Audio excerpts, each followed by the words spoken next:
এই ধরনের কবিতা আরও শুনতে চ্যানেলটিকে সাবস্ক্রাইব করুন।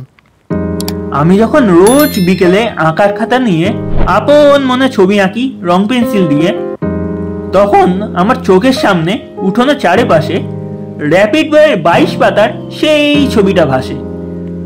মাথায় সাদা পাগড়ি, চোখে চশমা, মুখে হাসি। বয়সটা ঠিক যায় না বোঝা, 60 কিংবা 80।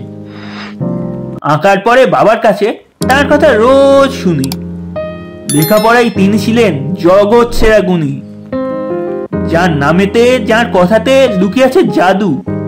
তিনিই হলেন সর্বপল্লী রাধা কৃষ্ণান দাদু। প্রতি বছর সেপ্টেম্বরে 5 তারিখটি এলে আমরা তাকে বরণ করি সমস্ত গাছ ফেলে। মা বলেছেন তিনিই হলেন শিক্ষকদের গুরু, তাকে প্রণাম করেই আমার সকল কাজের শুরু। এই ছিল আজকের কবিতা। ধন্যবাদ।